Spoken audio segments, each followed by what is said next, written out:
Hello, bachcho, let's read this question. The question says that two fixed charges A and B of 5 microcoulomb each are separated by a distance of 6 meter. C is the midpoint of the line joining A and B. A charge capital Q of minus 5 microcoulomb is shot perpendicularly to the line joining A and B through C with a kinetic energy of 0.06 joule. The charge capital Q comes to rest at a point D. The distance CD is 3 meter, root 3 meter, 3 root 3 meter और 4 metre. सो सबसे पहले तो हम यहाँ पर बच्चों की concept को डिस्कस कर लेते हैं. देखिए यहाँ पे हमारा जो की कंसेप्ट होगा वो होगा law of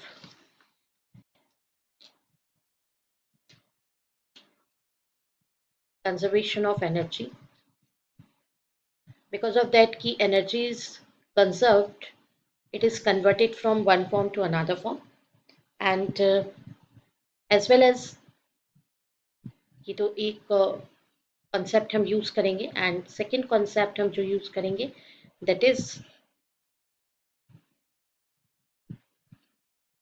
electrostatic potential energy. वो होगी 1/4 pi epsilon naught Q1 Q2 by R. Q1 Q2 charges हैं, R उनके बीच का डिस्टेंस है. तो सॉल्यूशन में देखते हैं as per the condition given.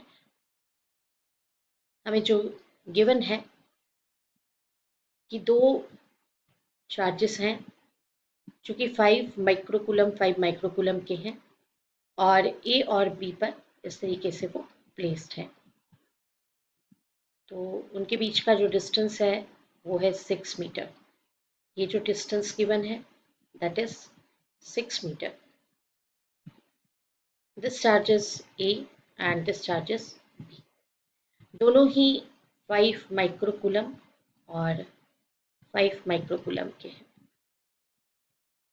अब यहाँ मिडिल पॉइंट पर, ठीक मिडिल पॉइंट पर जिसको कि सी से हाईलाइट कर रहे हैं, यहाँ पर -5 माइक्रोकूलम का चार्ज प्लेस्ड है एंड इसको परपेंडिकुलरली शूट करना है और यहाँ ले जाना है पॉइंट डी पर, ये पॉइंट डी तक. तो हमसे ये पूछा गया है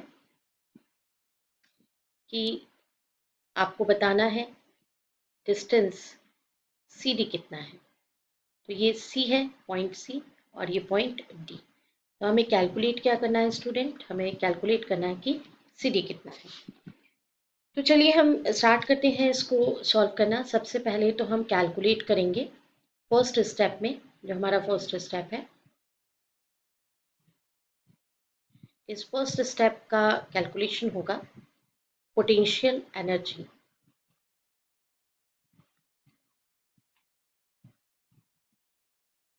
और वो भी कौन सी potential energy, electrostatic potential energy.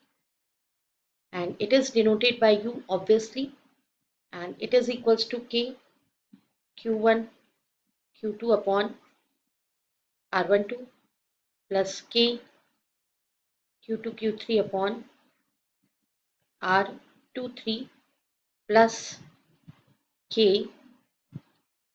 Q3 Q1 upon R31. Actually में ये Q1 Q2 ये जो चार्जेस हैं इन्हीं को हमने नेमिंग किया है. तो हम वैल्यू पुट कर देते हैं, आप चेकआउट करिएगा कि फैक्टर जो है वो है 9 इंटू 10⁻9 के इक्वल, ये कॉमन फैक्टर है. देखिए Q1 का वैल्यू 5 इंटू 10⁻⁻6, फिर Q2 का वैल्यू मतलब वो भी प्लस में ही दिया है तो 5 इंटू 10⁻6 कूलम. माइक्रो कूलम में था तो हमने इसको -6 करके मल्टीप्लाई करके कूलम में कन्वर्ट किया. और दोनों के बीच का डिस्टेंस कितना गिवन है, 6 गिवन है. ये देखिए ये वाला जो फैक्टर है ये Q1, ये है Q2 और यहाँ पे ये Q3. Q3 ये अभी अभी आप इसको Q3 को यहाँ सपोज करेंगे, बाद में ये शूट आउट होगा तो यहाँ जाएगा अपनी न्यू पोजीशन पे। तो ये फैक्टर आया प्लस। अब आप इसमें वैल्यू सब्सटीट्यूट करेंगे नेक्स्ट का, तो के को तो कॉमन ले ही लिया है आपने, तो इसको के को कॉमन रहने दीजिए और Q2 Q3 इनका वैल्यू पुट करिए। ये Q2 है, Q2 और Q3। Q2 जो है वो प्लस में है 5 × 10⁻⁻6, फिर इंटू -5 × 10⁻⁻6 होल अपॉन। अभी R23 ये कितना हो जाएगा 3। क्यों हो जाएगा? बिकॉज ऑफ दैट ये हाफ पार्ट, ये हाफ पार्ट कितना हो जाएगा, ये हाफ पार्ट 3 और ये हाफ पार्ट कितना हो जाएगा, ये भी 3 हो जाएगा। तो 3 मीटर का डिस्टेंस है यहाँ पे। फिर प्लस, अब अगेन ये फैक्टर वैसा ही आएगा 5 × 10⁻⁻6, फिर इंटू -5 × 10⁻⁻6 एंड होल अपॉन ये आ जाएगा 3। जब बच्चों आप इसको सॉल्व करेंगे, व्हेन आप इसे सॉल्व करेंगे तो देन यू का वैल्यू आ जाएगा -0.1125 जूल। तो ये आपके पास क्या आया है, पोटेंशियल एनर्जी। अब टोटल एनर्जी जो है उसकी वैल्यू कितनी होती है, you know that total energy is equals to kinetic energy plus potential energy. तो टोटल एनर्जी में आपको काइनेटिक एनर्जी और पोटेंशियल एनर्जी, तो उसमें से kinetic energy is given 0.06 joule. Kinetic energy is equals to 0.06. It is given in question. Okay, so इसको आपने value को सब्सटीट्यूट किया और ये वैल्यू जो है पोटेंशियल एनर्जी -0.1125, ये अभी हमने कैलकुलेट कर लिया।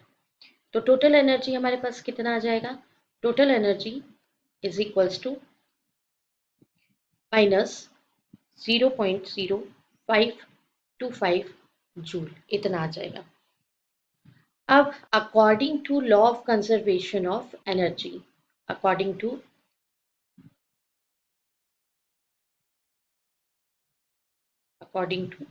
लॉ ऑफ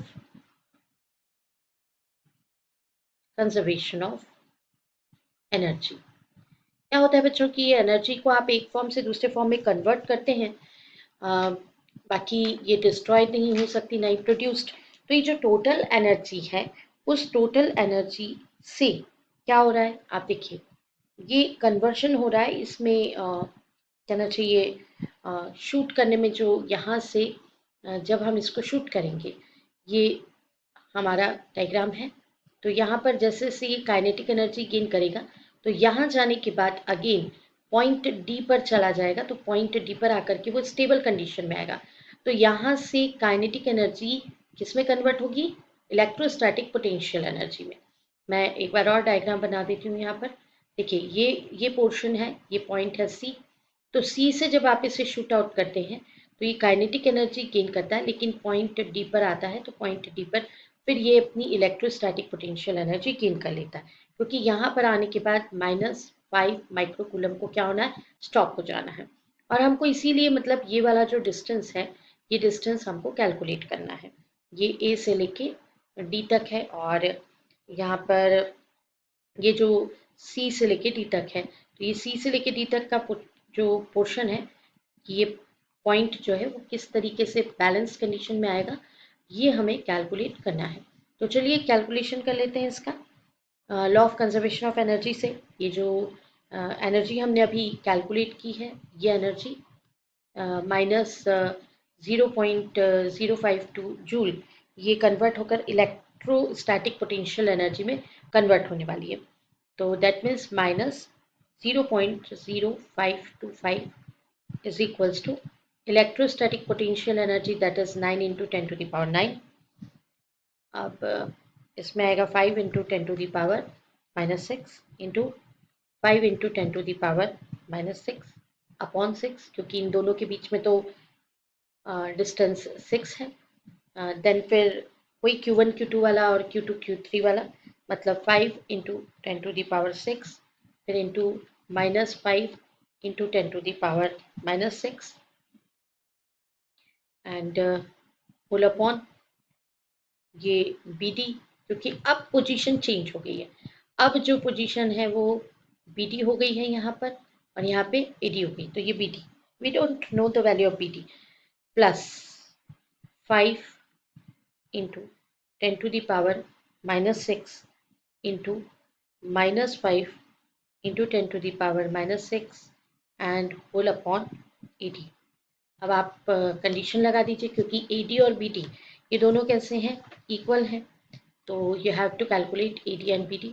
तो यहाँ से आप AD is equals to BD substitute कर लीजिए, then we get from above equation that AD is equals to 5 meter, therefore BD is equals to भी कितना आ जाएगा 5 मीटर, एंड पाइथागोरस थ्योरम लगाएंगे तो CD square is equals to AD square minus AC square, so CD square कितना हो जाएगा, it is equals to 5 square minus 3 square, ये वैल्यू आ जाएगी 25 माइनस 9 दैट इज 16। तो जब CD square is equals to 16 metre आ रहा है, तो इसका मतलब देयरफॉर CD कितना आ जाएगा 4 मीटर। ये कैलकुलेटेड वैल्यू है। आइए बच्चों अब हम देख लेते हैं कि ये किस ऑप्शन से मैच कर रहा है। Last option D, this is the right answer. I hope you understood it well. Best of luck. Thank you.